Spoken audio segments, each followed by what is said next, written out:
सुप्रभातम प्यारे विद्यार्थियों, जैसा कि हम विभक्ति प्रकरण पढ़ रहे हैं और विभक्ति प्रकरण के अंदर ही अब तक हमने तृतीय विभक्ति तक पढ़ लिया है। तो हमारा जो सिलेबस है आरबीएससी का, उस सिलेबस के अनुसार हमने तृतीय विभक्ति कंप्लीट कर ली है पिछली क्लास में। आज हम चतुर्थी विभक्ति, जो अपना अगला कारक है, कौन सा कारक है? संप्रदान कारक। और संप्रदान में कौन सी विभक्ति होती है? चतुर्थी विभक्ति। तो आज हम विभक्ति प्रकरण में चतुर्थी विभक्ति प्रारंभ करने जा रहे हैं। पिछली क्लासों को आपने समझा है, तो चतुर्थी विभक्ति में प्रारंभ करूं उससे पहले मैं इसके बारे में सामान्य परिचर्चा आपसे करता हूं। तो पिछली कुछ उदाहरणों में भी हमने यहाँ पर बातचीत की थी संप्रदान के बारे में। जब हमने संपूर्ण कारकों का एक ही उदाहरण समझा था, वहां पर भी इसके बारे में हमने बात की थी। तो आज संप्रदान कारक का जो पहला सूत्र है वो हम देखेंगे। पहला सूत्र है चतुर्थी संप्रदाने। चतुर्थी संप्रदाने, चतुर्थी संप्रदाने ये कहता है संप्रदाने चतुर्थी स्यात्। चतुर्थी संप्रदाने क्या कहता है? संप्रदान में चतुर्थी विभक्ति होती है। संप्रदान में कौन सी विभक्ति होती है? चतुर्थी। उसके बाद में अगला हम नियम पढ़ेंगे। देखिए, सूत्र ने ये कहा कि संप्रदान है चतुर्थी, संप्रदान में चतुर्थी विभक्ति होती है। अब हमें ये ज्ञात होना चाहिए कि संप्रदान क्या होता है। तो इसके लिए अगला हम नियम पढ़ेंगे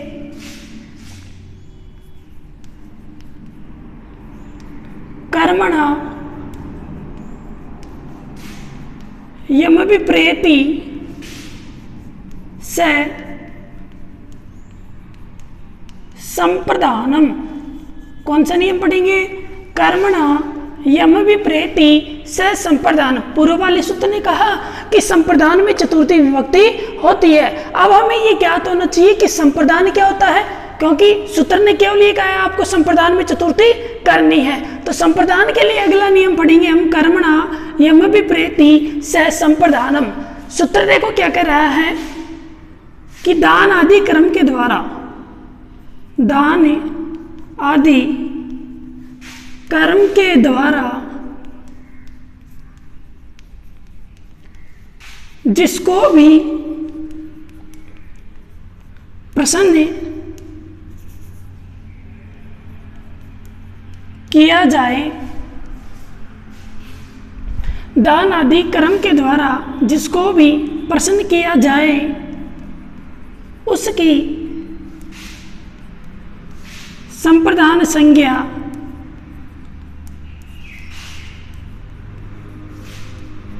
होती है। कौन सी संज्ञा होगी? संप्रदान संज्ञा। और जहां संप्रदान संज्ञा होगी वहां चतुर्थी संप्रदान के द्वारा कौन सी विभक्ति होगी? चतुर्थी। अब देखिए, सूत्र ने कहा कि दान आदि कर्म के द्वारा जिसको भी क्या किया जाए? प्रसन्न किया जाए, उसकी कौन सी संज्ञा होगी? संप्रदान। एक बार यहां हम सूत्र से भी समझेंगे इस बात को। कर्मणा यानी कर्म से, कर्म के द्वारा। अब ये कर्म कैसा होना चाहिए? दान आदि, दान आदि कर्म के द्वारा। यम भी यानी होता है जिसको भी। यहां से अपना क्या निकलेगा? यम भी। यहां से निकलेगा प्रेति। प्रेति यानी प्रसन्न किया जाए, से यानी उसकी या वह क्या कहलाएगा? संप्रदान। क्या कहलाएगा? संप्रदान। यानी देखिए, सूत्र ने कहा कि कर्मणा, दान आदि कर्म के द्वारा, यम भी यानी जिसको भी, प्रेति यानी प्रसन्न किया जाए, स यानी वह, संप्रदानम यानी क्या कहलाता है? संप्रदान कहलाता है। और जो संप्रदान कहलाएगा उसकी कौन सी विभक्ति करेंगे हम? चतुर्थी विभक्ति। यानी जिसको भी हम संप्रदान कहेंगे उसके अंदर चतुर्थी संप्रदान के द्वारा कौन सी विभक्ति का प्रयोग करेंगे? चतुर्थी का। उदाहरण हम देखें, भामाशाह प्रतापाय धनम ददाति। भामाशाह प्रतापाय धनमे ददाति। भामाशाह प्रताप के लिए धन को ददाति यानी देता है। अब ये जो भामाशाह है किसके लिए धन देता है? प्रताप के लिए। तो ये जो महाराणा प्रताप है यहाँ पर ही धन लेकर के क्या हो रहा है? प्रसन्न हो रहा है। और दान आदि कर्म कौन कर रहा है? भामाशाह। तो भामाशाह तो क्या हो गया? कर्ता कारक। इसमें तो कौन सी होगी? प्रथमा। कर्म कारक कौन हुआ? धन, क्योंकि क्या दे रहे हैं वो? धन।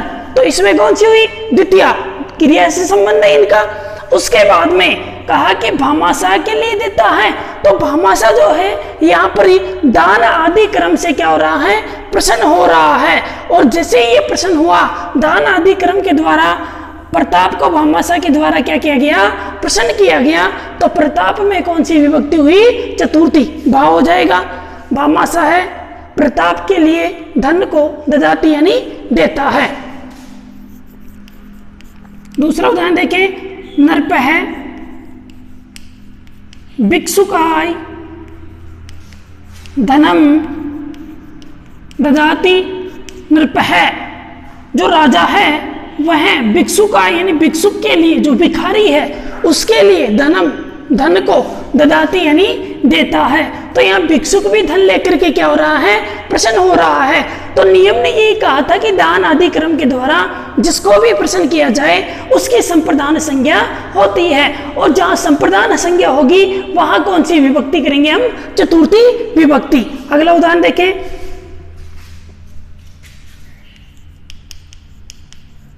बालक है मित्राय पुस्तकम ददाति। बालक जो है वह किसके लिए पुस्तक देता है? मित्र के लिए। तो यहाँ जो मित्र है उसका पुस्तक लेकर के लिए क्या हो रहा है?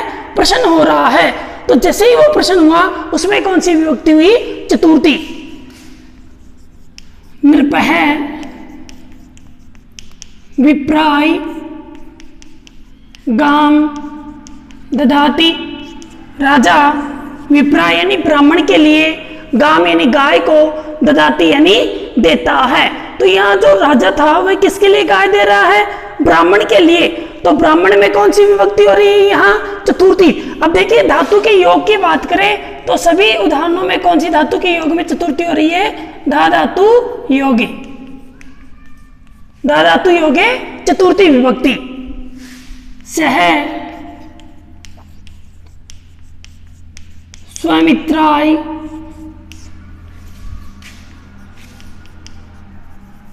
पुष्पम ददाति। सह वह अपने मित्र के लिए पुष्पम यानी पुष्प को ददाति यानी देता है। तो दान आदि कर्म के द्वारा जिसको भी प्रसन्न किया जाए उसकी संप्रदान संज्ञा होती है। किसने कहा? कर्मणा यम भी प्रेति। अब देखिए यहाँ एक प्रश्न उठा, ग्रंथकार ने लिखा पाणिनि जी ने कि कर्मणा यम भी प्रेति। उसके बाद में जो वार्तिककार है उन्होंने ये कहा कि आपने माना कि कर्म से जिसको प्रसन्न किया जाए उसकी क्या करेंगे? संप्रदान संज्ञा। लेकिन वार्तिककार ने ये कहा कि यदि क्रिया से कोई किसी को प्रसन्न करे, क्रिया करके भी किसी को प्रसन्न किया जा सकता है। जैसे मैं अभी किसी विद्यार्थी के चांटा लगाऊं एक, तो वहां उस चांटे के द्वारा भी मैं उस बालक को क्या कर दूं? प्रसन्न कर दूं। बालक प्रसन्न कैसे होगा? उसके पीछे बहुत अंतर्भाव है, बहुत गूढ़ भाव है। जैसे गुरुजी ने किसी बच्चे को चांटा लगाया, क्यों लगाया? कि वो पढ़ नहीं रहा था। अब वो बच्चा क्या करेगा? पढ़ेगा। क्या करेगा? पढ़ेगा। और जब वो पढ़ेगा तो उस विद्यार्थी के अंक क्या आएंगे? अच्छे आएंगे। और जैसे ही अच्छे अंक आएंगे तो वो विद्यार्थी क्या होगा? प्रसन्न होगा। और जैसे ही वो प्रसन्न होगा तो उसकी भी कौन सी संज्ञा होनी चाहिए थी? संप्रदान संज्ञा। ये किसने कहा? वार्तिककार ने। तो वार्तिककार ने अपने प्रश्न के समाधान के लिए यहाँ एक वार्तिक लिखी। वार्तिक जो हम पढ़ेंगे उन्होंने किस पर प्रश्न किया? कर्मणा यम भी प्रेति से संप्रदानम, यानी कर्म के द्वारा आपने जिसको प्रश्न किया उसकी संप्रदान हो गई। लेकिन वार्तिककार ने ये कहा कि यदि क्रिया से भी हम किसी को प्रश्न करें तो उसकी भी कौन सी संज्ञा होनी चाहिए? संप्रदान संज्ञा। अगला नियम पढ़ेंगे हम इसी में।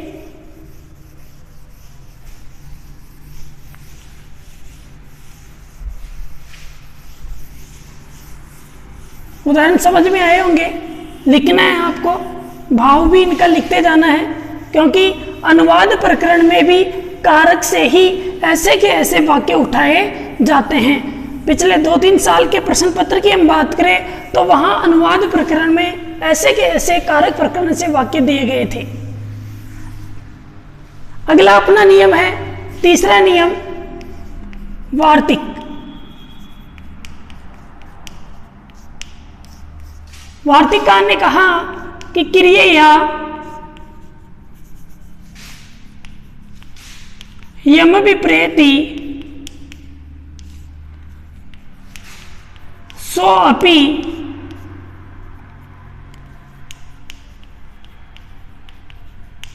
संप्रदानम। वार्तिककार ने क्या कहा? क्रिया यम विप्रेति सो अपि संप्रदानम, यानी क्रिया के द्वारा, क्रिया के द्वारा भी, यम भी यानी वही पूर्व वाले सूत्र में कहा था, जिसको भी प्रेति यानी प्रसन्न किया जाए, सो अपि यानी वह भी क्या कहलाएगा? संप्रदान। क्या कहलाएगा? संप्रदान। यानी क्रिया के द्वारा जिसको भी प्रसन्न किया जाए वह भी क्या कहलाएगा? संप्रदान। यानी ग्रंथकार ने तो पहले सूत्र में कहा कर्मणा, उसके बाद में इन्होंने केवल कुछ ही चेंज किया सूत्र में, क्रिया, यानी क्रिया के द्वारा भी जिसको प्रसन्न किया जाए उसकी भी संप्रदान संज्ञा होती है। सूत्र का भाव लिखेंगे हम, क्रिया के द्वारा जिसको भी प्रसन्न किया जाए उसकी भी संप्रदान संज्ञा होती है। कौन सी संज्ञा होगी? संप्रदान संज्ञा। और जहां संप्रदान संज्ञा होगी वहां कौन सी विभक्ति होगी? चतुर्थी विभक्ति। उदाहरण देखें हम, जैसे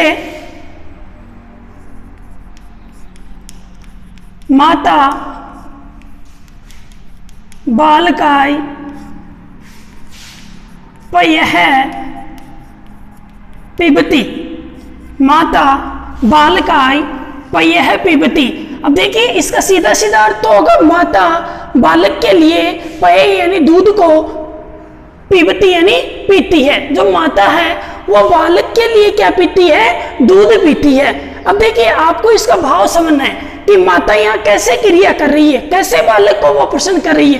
क्या जब माता दूध पिएगी बालक प्रसन्न होगा? किस प्रकार वो बालक को प्रसन्न कर रही है, ये सारी चीजें हम यहाँ समझेंगे। देखिए कोई छोटा बालक है, कोई 5-6-7 साल का कोई बालक है या 8-9 साल का कोई बालक है, तो वो बालक क्या कर रहा है? दूध नहीं पी रहा है। अब माताजी को अपने पुत्र की क्या है? चिंता है, उसके सेहत की चिंता है। तो माताजी क्या करेगी? बालक को दूध पिलाने के लिए दूध पीने का क्या करेगी? नाटक करेगी। उस बालक के सामने उस दूध को बर्तन में डालेगी और अपने होठों तक उसको ले जाएगी और उसके सामने ये कहेगी देख बेटा तू नहीं पी रहा है तो मैं पी जाती हूँ। फिर भी वो बालक नहीं पीता है, फिर भी वो बालक क्या नहीं करता है? दूध नहीं पीता है। तो फिर माताजी उसमें क्या करेगी? शर्करा डालेगी, चीनी उसमें डालेगी और 1-2 बार उसको ऐसे करेगी। उसके बाद में भी वो बालक दूध नहीं पीता है तो फिर माता बालक को दूध पिलाने के लिए क्या करेगी? चम्मच में डालेगी। उसकी जो बहन है, उसकी जो जीजी है, उसको वो बुलाएगी कि देख बेटा तू नहीं पी रहा है तो मैं तेरी बहन को पिला देती हूँ। और वह उस बहन को क्या कर देती है? उस गिलास को पीने के लिए दे देती है। या फिर वो स्वयं पीने का नाटक करेगी। यहाँ बहन को नहीं देगी तो वो स्वयं भी पी सकती है, ऐसा नहीं कि वो बहन को ही बुलाए। तो वो जैसे ही अपने होठों तक उस गिलास को ले जाएगी, उसकी बहन या वो माता उस दूध को जैसे ही उस होठों तक ले जाएगी, वो बालक झपट्टा मार के उस दूध को क्या कर लेगा? छीन लेगा। तो बालक क्या हो गया? यहाँ प्रसन्न हो गया। इस प्रकार माता बालक को क्या कर रही थी? यहाँ प्रसन्न कर रही थी, यानी क्रिया के द्वारा बार बार वो क्रिया कर रही थी ऐसे चम्मच में डाल के कि देख बेटा पी ले, मीठा है, पी ले, पी ले, मीठा है। फिर भी बालक क्या नहीं कर रहा था? दूध नहीं पी रहा था। लेकिन अंत में बालक बार बार माता के द्वारा क्रिया करने पर क्या हो गया? प्रसन्न हो गया। और इस प्रकार बालक ने क्या पी लिया? दूध पी लिया। क्लियर है? अगला उदाहरण, पत्ते सेते। ठीक है, पत्ते सेते। यहां पर भी कौन सी विभक्ति हुई? चतुर्थी विभक्ति। क्लियर है? पूर्व वाले सूत्र ने ये कहा कर्मणा यम विप्रेति, और अगले नियम ने ये कहा कि क्रिया यम विप्रेति सोपि संप्रदानम, यानी क्रिया के द्वारा भी जिसको प्रश्न किया जाए उसकी भी क्या कहलाती है, उसकी भी कौन सी संज्ञा होगी, संप्रदान संज्ञा। क्लियर है। अगला नियम हम पढ़ेंगे रुचि अर्थानाम प्रियमाण है।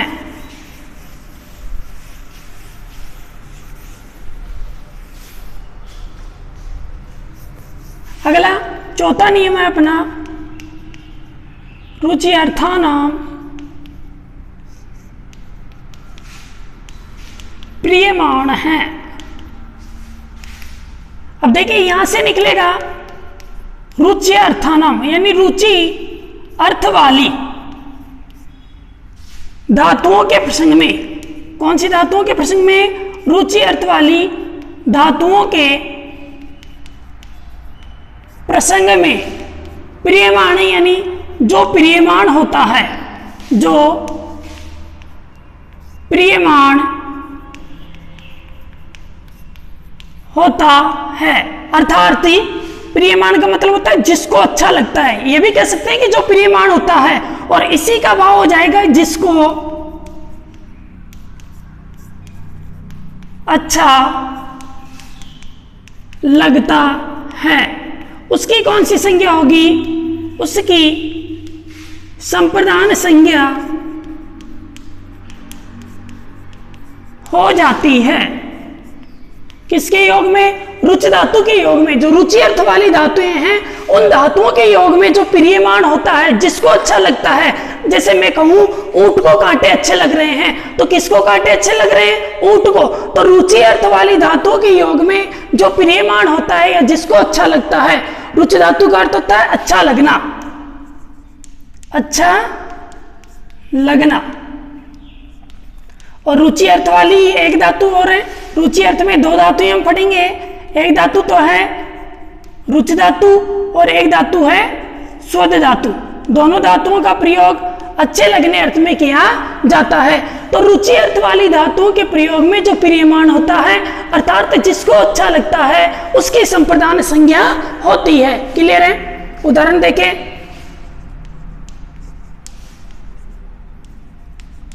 कर्मेलकाय कंटकः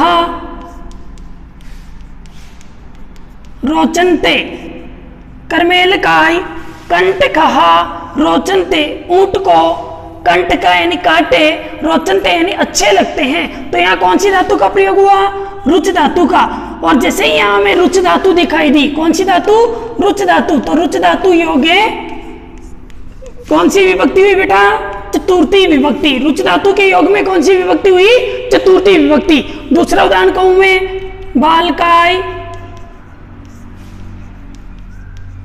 मोदकः, या मोदका को हम कह सकते हैं मोदकानी, मोदकानी। मोदक शब्द उभयलिंगी है, दोनों लिंगों में इसका प्रयोग किया जाता है।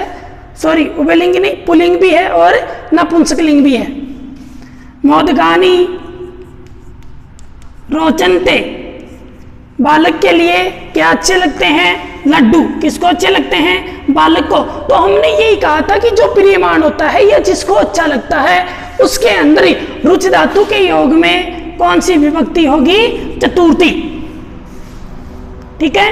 अगला अपना नियम है स्प्रेरिप्सित है। इस नियम में दिक्कत नहीं होनी चाहिए, रुचि अर्थानाम प्रियमाण है, बहुत इंपॉर्टेंट नियम है। यहां से प्रश्न हर बार पूछा गया है, तो आपको इसको क्लियर करना है। ठीक है। एक दो उदाहरण और देख लेते हैं हम। तस्मै पठनम रोचते, तस्मै यानी उसकी पढ़ने में क्या है, रुचि है। तो कौन सी धातु का प्रयोग हुआ, रुच धातु का। और जैसे ही यहाँ रुच धातु का प्रयोग हुआ तो तस्मै में कौन सी विभक्ति हुई, चतुर्थी विभक्ति। दूसरा उदाहरण देखें,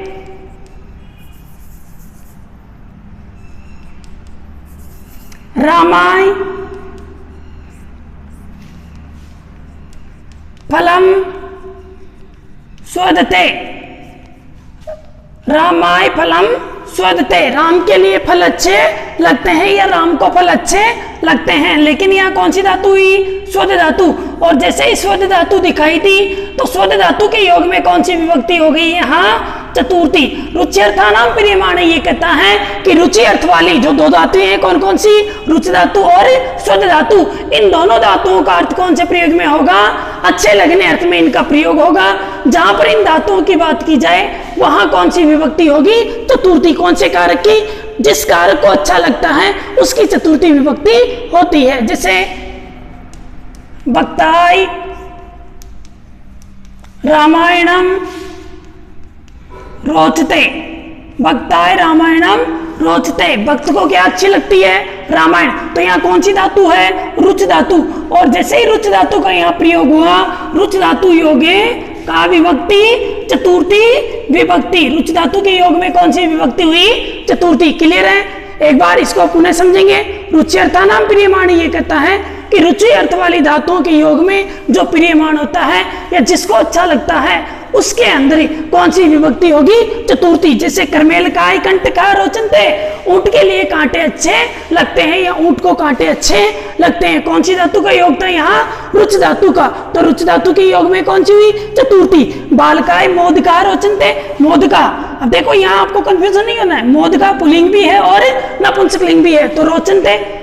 ठीक है। उसके बाद में तस्मै पठनम रोचते, यहाँ पर भी रुच धातु के योग में कौन सी विभक्ति हुई? चतुर्थी। रामाय फलम रोचते, यहाँ कौन सी धातु है? स्वद धातु। तो स्वद धातु योगे चतुर्थी। भक्ताय रामायणम रोचते, रुच धातु योगे चतुर्थी। अगला अपना नियम है स्प्रे रिप्सित है।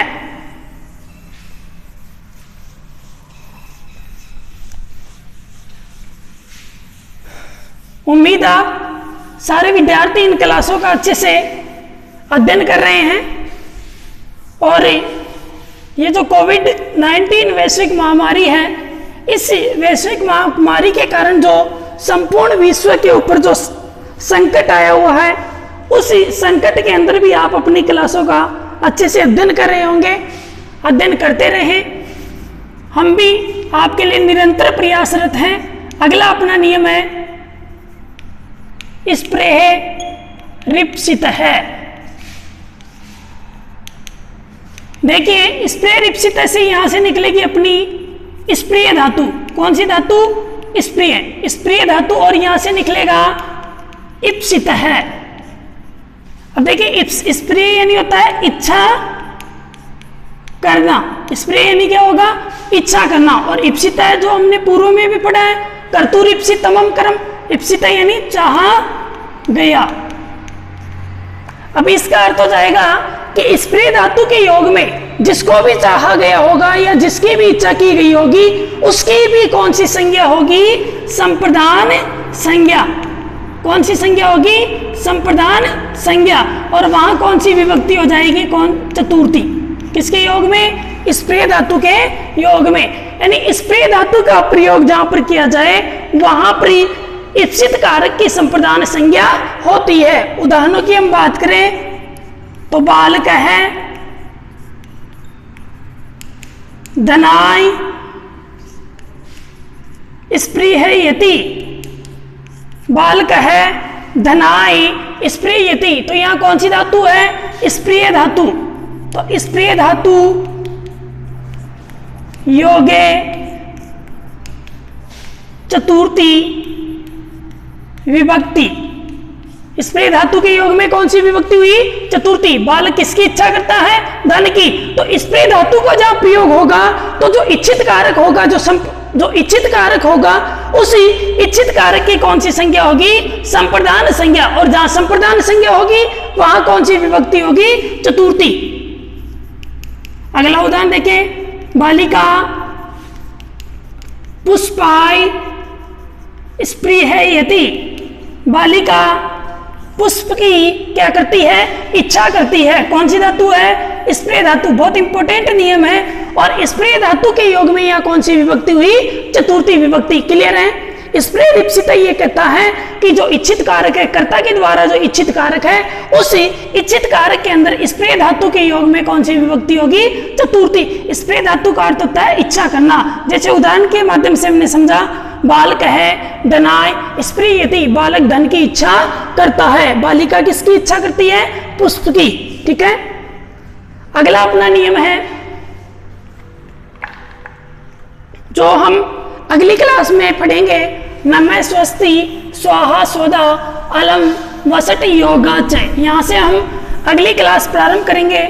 उससे पहले सभी विद्यार्थियों से एक छोटा सा निवेदन है कि जो ऑनलाइन क्लासें आपकी चलाई जा रही हैं, उन ऑनलाइन क्लासों का आप ही अच्छे से अध्ययन करें, निरंतर आप ही अपने विषय से जुड़े रहें, ताकि जब भी इस वैश्विक महामारी से हमारा देश निपटेगा, जब भी हम इसके ऊपर जीत हासिल करेंगे, तो उस समय हम जब आपकी निरंतर क्लासें चलाएंगे, उन निरंतर क्लासों के अंदर आपका पुनः रिवाइज अच्छे से करवाया जा सके। आपसे पुनः निवेदन है, क्लासों का निरंतर अध्ययन करते रहें। आज हमने क्या क्या पढ़ा इसके बारे में मैं एक बार पुनः रिपीट कर रहा हूँ संक्षिप्त में। सबसे पहले हमने जाना चतुर्थी संप्रदाने। चतुर्थी संप्रदाने ने ये कहा कि संप्रदान में चतुर्थी विभक्ति होती है। उसके बाद में हमने दूसरा नियम पढ़ा, कर्मणा यमपि प्रेति स संप्रदानम। कर्मणा यमपि प्रेति स संप्रदानम। कर्मणा यमपि प्रेति स संप्रदानम ने ये कहा कि कर्म के द्वारा, कर्म कैसा? दान आदि कर्म के द्वारा जिसको भी प्रसन्न किया जाए उसकी संप्रदान संज्ञा होती है। और संप्रदान संज्ञा होगी वहां कौन सी? चतुर्थी विभक्ति। राजा विप्राय गाम ददाति, उदाहरण को हमने समझा। उसके बाद में हमने कहा क्रिया यम विप्रेति सो अपि संप्रदानम, यानी क्रिया के द्वारा भी जिसको प्रसन्न किया जाए उसकी भी कौन सी संज्ञा होगी? संप्रदान संज्ञा। उसके बाद में चौथा नियम हमने पढ़ा, कौन सा नियम पढ़ा था? स्प्रेरिप्सित है। स्प्रेरिप्सित ने यह कहा कि स्प्रिय धातु के योग में जो इच्छित कारक है, उस इच्छित कारक की कौन सी संज्ञा होगी? संप्रदान संज्ञा। उससे पूर्व में चौथा हमने पढ़ा था, ये पांचवा पढ़ा था, सॉरी, स्प्रेरिप्सित हमने पांचवें में पढ़ा।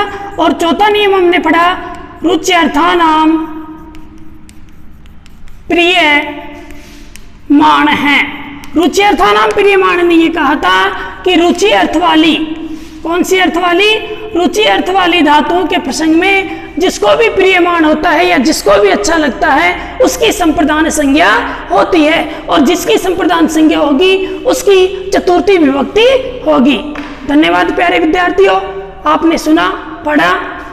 बार बार आपसे पुनः निवेदन है कि क्लासों का निरंतर नियमित रूप से अध्ययन करें, ताकि पीछे का जो टॉपिक है वो आपका क्लियर रह सके, आगे का भी कोई पॉइंट नहीं छूटे। इसके लिए भी आप अगली जो क्लास है उसको सुचारू रूप से देखने के लिए जो बेल आइकन का बटन है उसके ऊपर प्रेस करें, और उस क्लास का जो वीडियो है उसको जल्दी ही अपने नंबर पर, अपना जो यूट्यूब है उसके ऊपर प्राप्त करें। धन्यवाद।